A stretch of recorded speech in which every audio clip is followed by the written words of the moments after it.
12205 Imperial Avenue, Cleveland, Ohio, being torn down. Amen! Hallelujah! Tear it down! Tear it down! Tear it down! Tear it down! Officially, it's become a risk to the public health.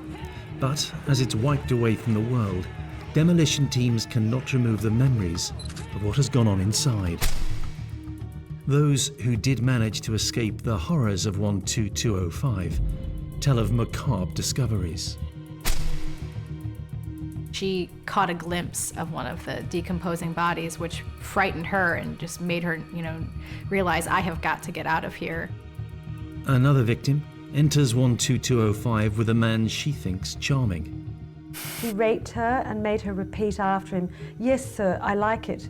He was as frightening an attack as can be imagined by any woman. Others escape by throwing themselves from the upper floor windows of a house full of pain, not knowing if they'll survive. A passerby calls police. She fell out the window upstairs on the second floor. Okay, are you there And with she her? laying on the ground, butt neck. Are you with her right now? I'm right here right now. She laying on the ground, Okay, butt neck. He rapes, he binds, he murders. He rapes, he binds, he murders. Each time Sowell entices a woman into his home, whether they live or die, is up to him. How many times will he rape? How many times will he murder before anyone can get inside the mind of a serial killer?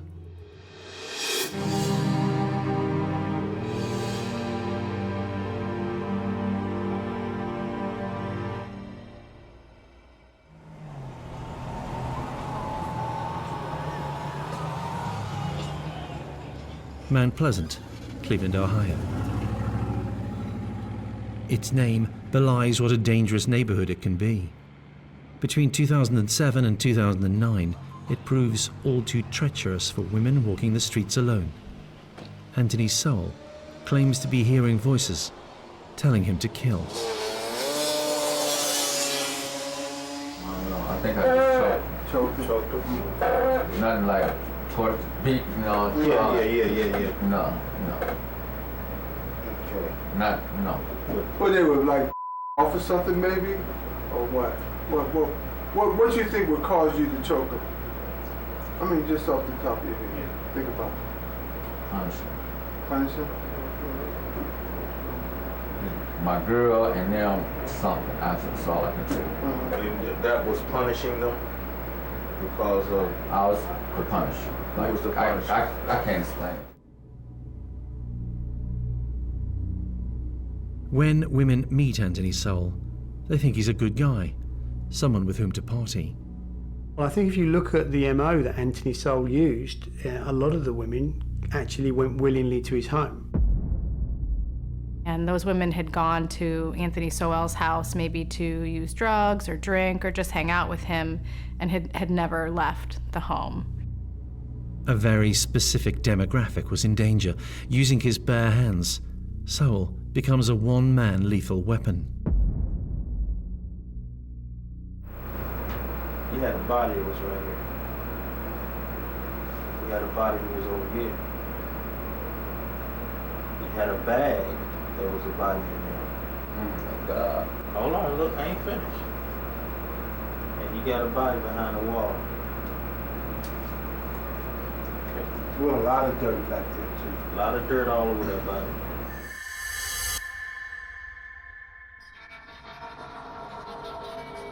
Inside his killing chambers, Anthony Sowell displays the two sides to his personality. When his life is surrounded by order, discipline, routine, he's a regular guy. When he's out of work, down on his luck, he turns to drink and drugs. And then things can get very ugly. On October 29th, 2009, some Cleveland police officers, some detectives actually went to Anthony Sowell's home on Imperial Avenue, and they were looking to arrest him. A woman had accused him of rape. When they went to the house, he was not there. The streets Sowell cruises, as police call it his house, are home to a lot of women whose lives have been captured by drugs. Around the time that Sowell stalks the neighborhood for women, decades of economic distress and home foreclosures placed him in a world of failure, decay, disorder, Drugs too, and drink. Lots of drink. There was a little corner store right there that was kind of the hub of activity on Imperial Avenue. They were really familiar with Anthony Sowell. He would come in and buy, tall beers, King Cobra beers, which he would drink often. People would come over to the store when they would come to his house, buy beer, party, kind of back and forth. A cocktail of factors turns Sowell into a monster, one who escapes justice for 2 years. That late October day, the Cleveland police finally decide that events surrounding Sowell and 12205 Imperial need further investigation. They entered the home and they found the bodies of 2 women who were basically sitting out in the open, decomposing. Once they found that, they called in a lot more police and some crime scene investigators. And over the course of maybe a week or more, they found many more bodies. After digging in the backyard, investigators found 3 more bodies and the remains of a 4th. There was bodies everywhere, in crawl spaces on the floor.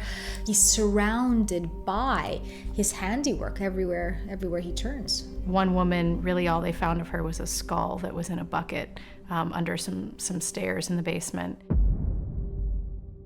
It turns out that there was 11 women total who had gone missing since about 2007. Over 2 years, Anthony Sowell had somehow managed to lure the women into his home, rape them, torture them, kill them, leave their rotting bodies to decompose all around him, creating an unspeakable stench. And nobody knew. What, or who, made Anthony Sowell into the so-called Cleveland Strangler? So many people could have seen this, but they didn't. The army thought he was great, prison wardens thought he was great, neighbors thought he was a lovely guy. Sowell himself says his first taste of violence came when he was a child sharing a home in East Cleveland. He was not a happy boy. Anthony Sowell was a timid, somewhat taunted boy. He wasn't a person that everybody immediately had a specific memory of, but he was kind of always in the background, maybe a little bit socially awkward.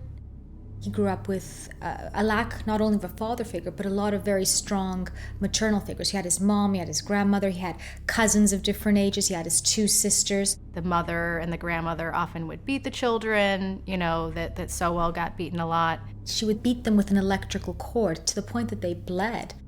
Sowell never presented recollections of his childhood to investigators. He raised them in court much later. By then, an independent source had come forward to offer an alternative memory of life in the Sowell household when he was a child. He wasn't always the victim. He was also the perpetrator. One of his female cousins has reported that from the age of 11, she was continually raped by Anthony. One relative testified during the trial that Sowell and other men in that house had sexually abused her from a very young age. That may have had an influence on how he sees women and his sense of entitlement to have sex with those women, which was very clear from his interaction with some of his victims that survived. When he leaves school, Sowell joins up. Leaving the chaos of East Cleveland and his abusive family environment behind, he settles into a routine. Military life suits him. Maybe the stringent rules in the military were good for him for a while. I know that he was able to, cope in the military, do his job. How long were you in the service? 7 years. 7 years? You realistic. You like to be in the Marine Corps? I'm good at it. Yeah. It's during this time as well, towards the end of his time as a Marine, that he begins to drink and drink quite extensively. And in fact, at one point in the military, he married a woman who, she actually died, but her mother said that she had married Anthony because she kind of felt bad for him and she wanted him to be able to complete his time in the military, and she was able to help him keep on track. But on leaving the military, it all begins to go wrong. It is 1989 when the seeds are sown for the shocking tragedy of 12205 Imperial. 2 things have changed in the Mount Pleasant neighborhood by the time Sowell returns from the Marines. I think he came home to an East Cleveland that had actually declined even more than when he had left. The city was kind of getting poorer. There was the crack epidemic was really starting to affect the streets. There was a lot of mothers and fathers starting to use those drugs. Meanwhile, women who'd previously led respectable lives began roaming the streets looking for ways of getting high, vulnerable to abuse. And Anthony Sowell himself was soon finding it hard to pass a liquor store. 2007, though, he fell apart. His girlfriend left him and he failed to show up for work. In the end, he was fired and he started to scavenge the streets for metal to sell as scrap. Inevitably, he returned to his crack cocaine habit. He was really the kind of guy that was doing a lot of drinking. He'd go to the store in the morning and get a beer and just kind of continue that throughout the day. A pattern is set. The drunk Sowell would home in on vulnerable women and use his charm to entice them back to his place. It wasn't long that he was home before he was actually accused of harming several women. And actually two in kind of close proximity. There was two women, both of whom were pregnant, but also, either abusing drugs or hanging out with people who were drinking, that Anthony Sowell was accused of raping. This lady was heavily pregnant when she turned up to Sowell's house. And after spending some time together, she told him she was leaving, but he wouldn't let her go. He grabbed her and he began to choke her. He was never prosecuted for that case because he was actually arrested for another case, another rape, within the same year. And he was prosecuted in that case. He ended up pleading guilty to attempted rape and was given a sentence of up to 15 years in prison. He was released in 2005 to an East Cleveland still suffering from a drugs epidemic. He moved into the family property, 12205 Imperial Avenue.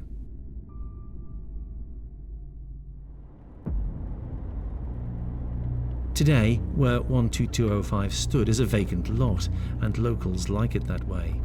If its walls could tell a story, it would be one of human misery, of the last moments, the dying breaths of sisters, mothers, daughters.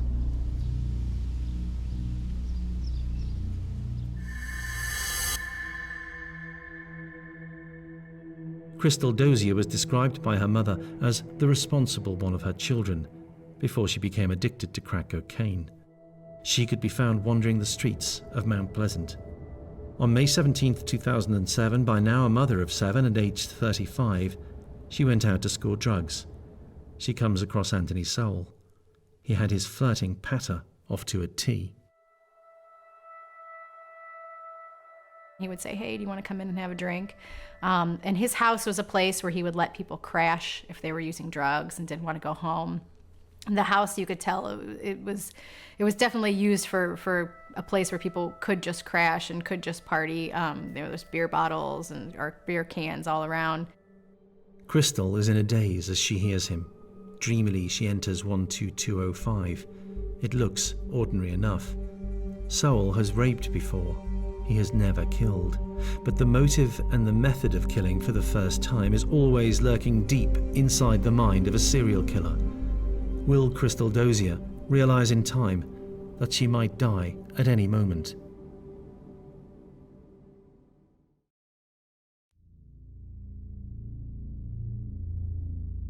Crystal Dozier is one of many women in Mount Pleasant, Cleveland, who's been captured by drugs and spotted by Anthony Sowell, lured into 12205 Imperial. They all had these vulnerabilities that Anthony Sowell appeared to hone in on. As Crystal walks towards the porch of 12205, Sowell may have guessed she'd had a troubled life. Pregnant at 13, a mother of 2 by 17, of 7 by her mid-20s. Hers was now a transient world of drugs and drink. To her, Sowell means the chance of another hit, another high. She responds when he approaches her. Why wouldn't she? So I looked at her, and she looked so sad and pitiful, like she just had a rough time or something. So I said, "A beer?" I said, "How you gonna get a beer?" I said, "It's closed." "Oh, they'll open up or something like that." Okay. So I said, "I tell you what, come on with me, and you can get all the beers you want." So you can imagine she meets him, he seems charming enough and persuasive enough that she decides, you know what, I'll go to this person's house. So any apprehension is clearly not big enough to stop her. They didn't recognise him or see him as a potential risk. And then she gets there, and that's where things begin to change. So any facade that he's been wearing of being nice or of being normal and caring, that all goes by the wayside. And that's when the terror sets in, because his tools are there. The tools to bind, the tools to hurt, and ultimately the tools to kill. The woman had been drinking with Sowell when he actually just leapt on her. He began to strangle her. He shouted loudly what he was going to do to her, threatening the most appalling sexual attacks.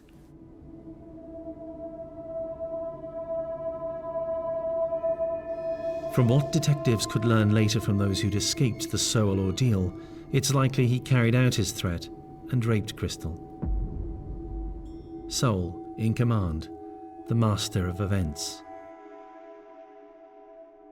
Rape is not about sex. Rape is all about control. Rape is about abuse and overpowering and hurting and controlling. Strangulation is a very intimate kind of killing. It allows the offender to feel the person's life slip away from them. So it's a very intimate way of killing someone, but it also is the ultimate expression of power and control over someone. He buried her body by the backyard fence of 12205. Family members searched for her throughout the time she was missing, still clinging onto the hope that she was alive. In fact, she had become victim number 1 of Anthony Sowell. Around that time, 2007, Sowell, a registered sex offender, would regularly receive visits at 12205 from the authorities, but they seldom entered. He seemed to be okay. The word was that prison had changed him. One of the bitter ironies about the Sowell story is that he responded well to discipline. The indication is that during his prison sentence, he was a model prisoner. He listened, he followed orders, directions, never really got in a lot of trouble. And that's not surprising, because it gave him back that sense of structure and routine that he obviously had in the military and was missing when he came into civilian life. He participated in Alcoholics Anonymous, so he was aware that he had an alcohol problem. He's able to appear very lucid, very normal. It was that ability to seem normal, like a regular guy, which would mean that the murder of Crystal Dozier inside his house was only the start of Sowell's killing career. Struggling women would go missing from the neighborhood, but throughout that time, Sowell relentlessly attracted women back to 12205, whilst police did nothing. You know, their loved ones that they did love would go missing, but they would always call after a day or two. They would always come back. They would never miss important events like birthdays or Christmas. And so when they went missing for a longer period of time and didn't show up, a lot of them contacted the police and said, you know, this is different. And we're basically told, you know, hey, they'll come back when they're done using drugs. As is the case with many serial killers, they go for the most vulnerable in our society. So the police were dismissive of these women for the same reason that Anthony Sowell likely targeted them. They're an easy target. They're easy, they're not missed, and this is precisely what he does. I think he probably knew that people weren't going to come, you know, beating down his door looking for these women.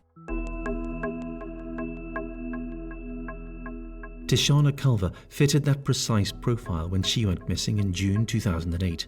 Drifting in and out of family life. They didn't report her disappearance. There seemed little point as the 33-year-old had gone missing so often. Leishanda Long was just 17, the youngest of Sowell's victims, but a mother of 3 when she went missing. Her life was in a mess.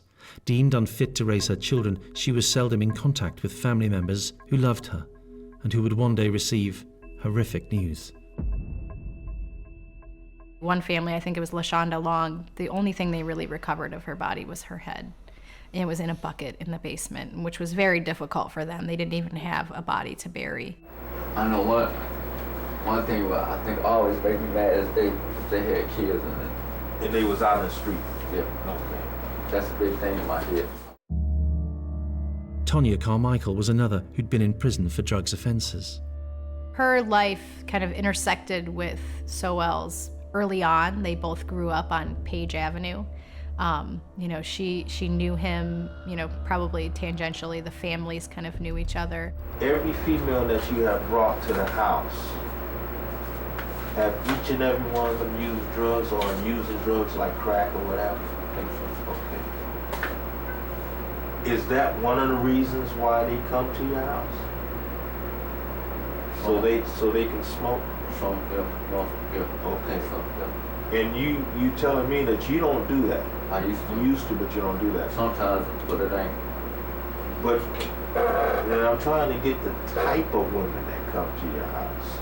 And this is the type of women that come to your house are one drug users.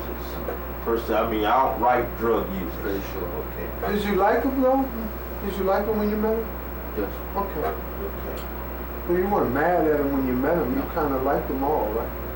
Yes. Okay. On the day Tonya disappeared, she had told friends that she was running an errand. She never returned. Later, her car would be found in Sowell's neighborhood. Much loved, her family knew things were wrong when she failed to return to pick up 2 paychecks.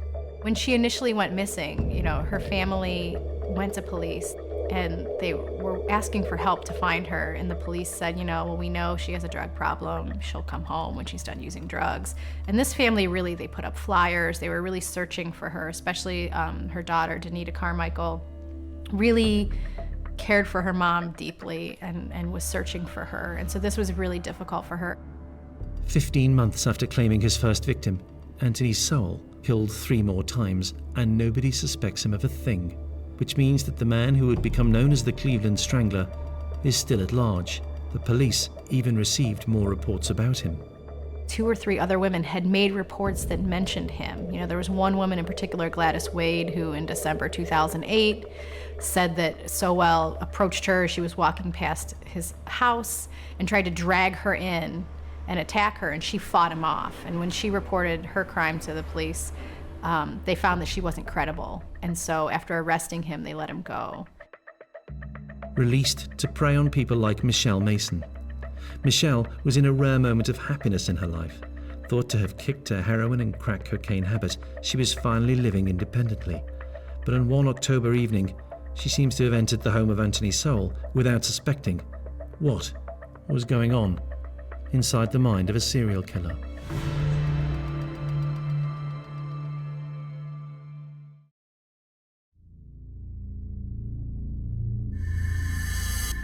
What happened to Michelle Mason? At 45, she had fallen victim to drugs like Sowell's other victims. It's likely that she got the Anthony Sowell strangulation treatment at 12205. There was a number of women who actually made it out of Anthony Sowell's house, and each of them also described either being choked or strangled by him quite aggressively, sometimes with like a cord or a strap, other times with his hands. He treated them very roughly, he raped them, and he abused them verbally and physically. I got mad and I was like, cussed him out and told him to get the out of something. So in your dream, you do remember getting mad? I think so. Okay. Do you ever remember doing anything with your hands? Actually doing stuff? Yes, must, because I remember that. Can you tell me exactly what did you do with your hands? I can. That's why I could tell you it wasn't no weapon.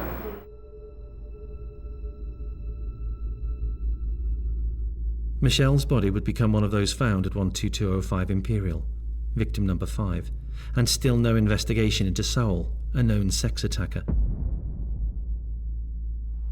Sowell remained unsuspected by the authorities. Some police would later say that working the neighborhood itself can prove difficult. They're not always welcome, and crack-addicted women truly do disappear for weeks on end and then return. But there was also Sowell's calm demeanor when he comes into contact with police, shown in the case of a woman who at one point in Sowell's story fell from a window at his home after being attacked, a story the entire neighborhood knew of. 12205 Imperial.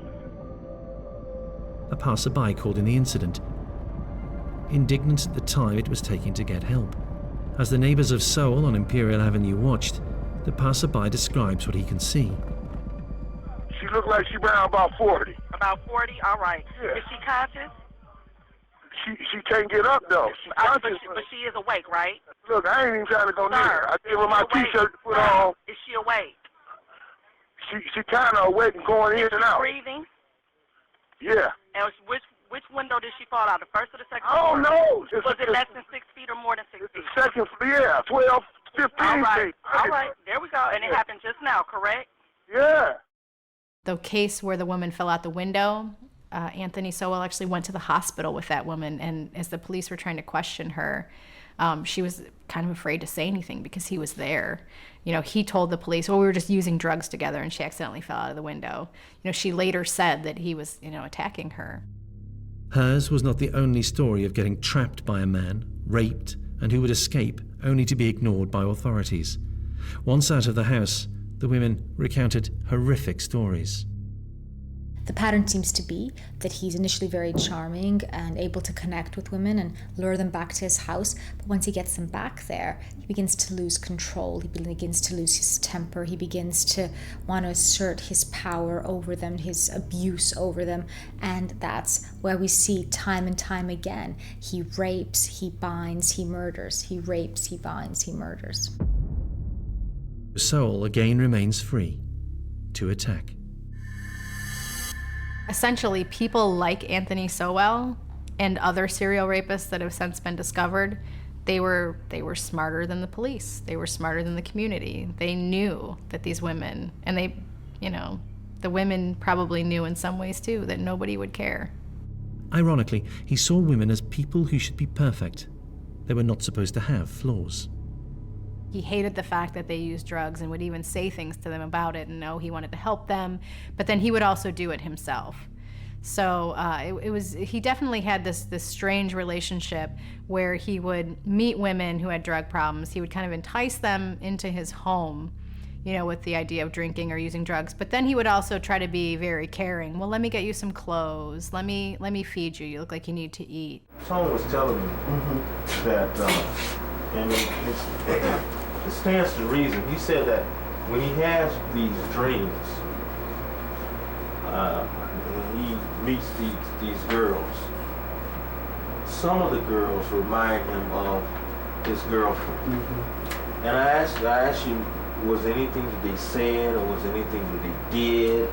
And you said by the way their past, you said you asked them about why you out here on the street. I talked to them. Yeah, you talked to them. Yeah. Why you out here on the street? And you're a nice girl. Why don't you get you some help? Somebody's trying to help him. That's cool. And then you said you get mad and they remind you of your girlfriend. I know. And then that's what happened. So it's kind of these two personalities that people would describe seeing. He had at least one or two girlfriends at the time that we were able to hear from afterwards who talked about, the long conversations they would have and how, kind and introspective he could be. But then he could also be very violent if someone disagreed with him or didn't say the right things. Meanwhile, the signs that a multiple murder was at large were there for anyone to see or smell if they really investigated. There are a number of reports of a bad smell being reported in the area. Right next to the house where Anthony Sowell lived on Imperial Avenue was a place called Ray's Sausage. And for years, when there had been foul odors that the neighbors noticed, they would call the city or call the health department. When people would come out, they would always attribute the smells to Ray's Sausage. And in fact, the people that owned this very small family-owned sausage company redid their entire sewer system thinking that somehow the smell was being attributed to them, their sausage making, their dumpsters. We only realized later that it was probably Anthony Sowell. And in fact, the owner said at one point that they believed that he may have dumped some bodies in their dumpsters. This fast food store became the focus of complaints. Surely the smell was coming from there. The owners took the issue seriously, spent tens of thousands of dollars digging up drains. What we now know is that was the smell that was emanating from the decaying corpses that were in his home and buried in his garden. But with 5 women dead and all having been seen last in Sowell's neighborhood, that fact was still far from emerging. On January 17, 2009, Sowell was to strike again. As a child, Kim Y. Smith was close to her father, no trouble to her parents. When a teenager, Kim had begun sampling drugs, and when a young woman, she was hooked. After she disappears, her father offers a reward to help find her, but she was never to be seen alive again. Murdered by Sowell, her body buried in the garden. It took a DNA test from her father to confirm it was her. It was next the turn of Nancy Cobbs to become the focus of Anthony Sowell's gaze. Nancy Cobbs was, on her own admission, a very poor mother.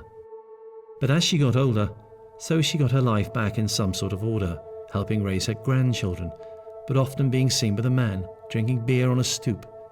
That man was Sowell, and in April 2009, she disappeared. Friends and family combed the neighborhood. They did not search the garden of 12205 Imperial. Amelda Hunter, known as Amy, by 14 she had become pregnant, her daughter born deaf and with cerebral palsy. Amy found solace in drugs and by 2009 often sought both them and companionship in 12205 Imperial. She'd struck up a friendship with an assassin. How would Amy's story end?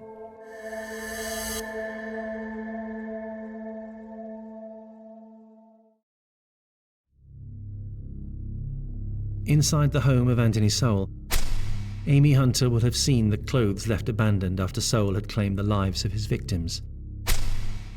She may even have seen the remains of others left to decompose in rooms and inside barely concealed spaces.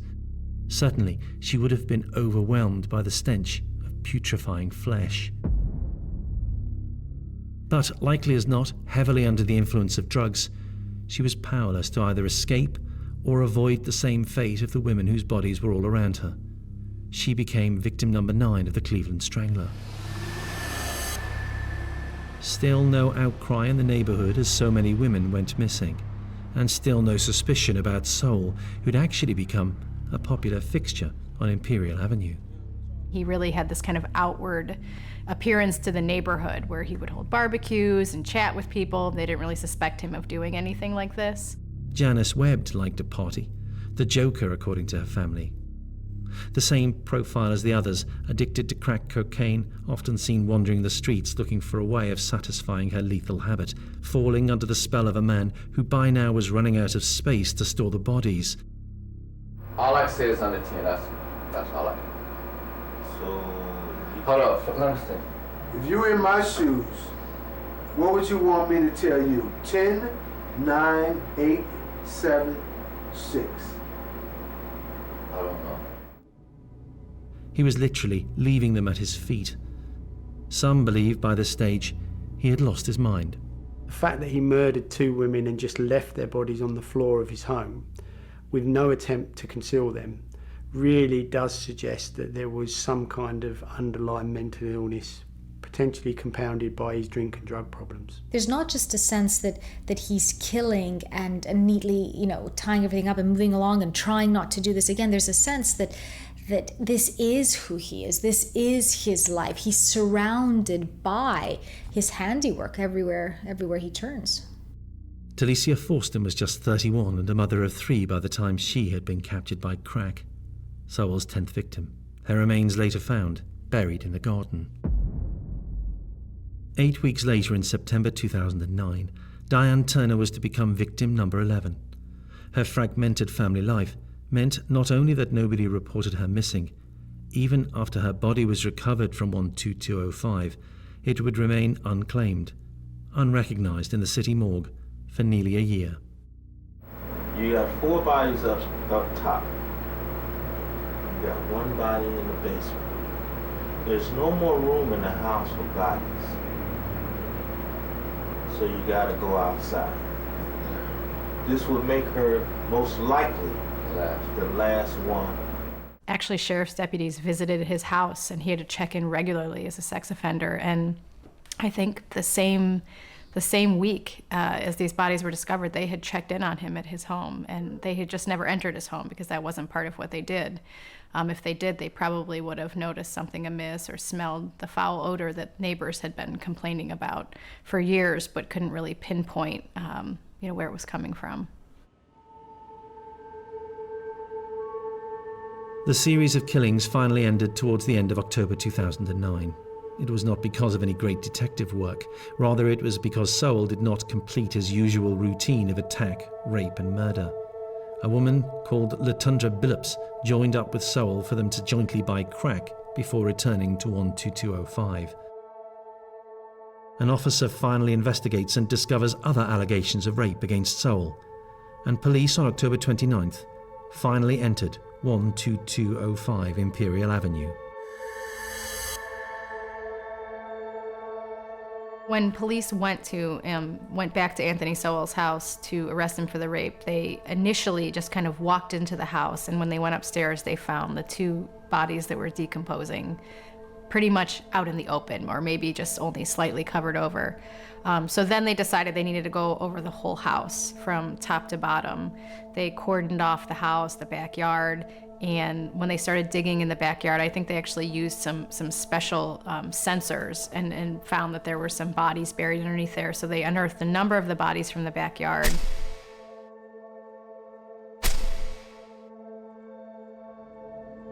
Officers interviewing Sowell try to win his confidence, engage in small talk, at first about his grandchildren. You got 4? You got 4, man. Yeah. Shit. They call you Papa or Grandpa? Yeah? And You love that, don't you? no, You do. it's okay, no. But that's everybody call me that. Yeah, that's the love for them. So I know that. You probably Like be skinning and grinning. Yeah, don't you? yes, he do. Don't you? No, he do. You don't be grinning when they be coming up to you?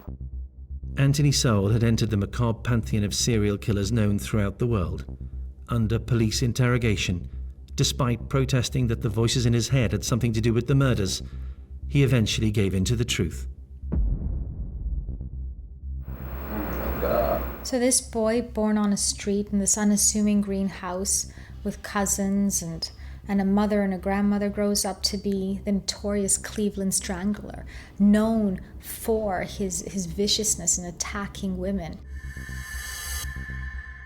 He's killed at least 11 women, and the motive behind that would appear to be one of sexual gratification, but potentially also one of power and control, particularly when you look at the method that he most likely used to kill those women, which is strangulation. And for the city of Cleveland, Sowell's crimes meant a period of reflection. It was a sobering moment for Cleveland to realize that 11 citizens could go missing and nobody could make the connection that they were all in the same place, had all been killed by the same man.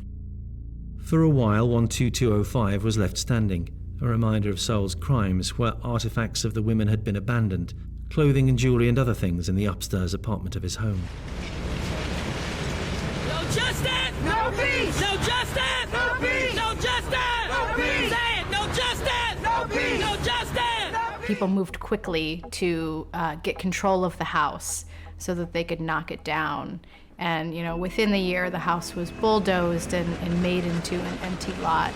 And there's been plans in the works for almost 5 years now to put some kind of memorial at that site.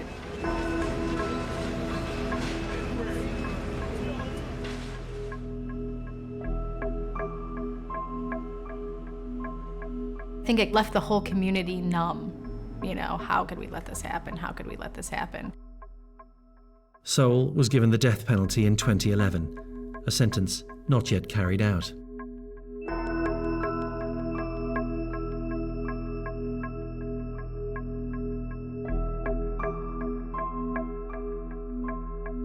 He's on death row in Ohio at a maximum security prison. He actually has a number of appeals in his case. He's definitely appealing the sentence that could put him to death. The arguments basically are, that the mitigating factors weren't really given to the jury enough. They didn't know enough about the reasons that he committed the crime. Anthony Sowell would claim he never had a chance. He says he witnessed women in authority, his mother and grandmother, physically abusing his female cousins, watched and then took part in rape as 11 years old. His perspective on women skewed, he would argue that he was destined to become a rapist and a killer. An Ohio jury and judge did not accept that as mitigation.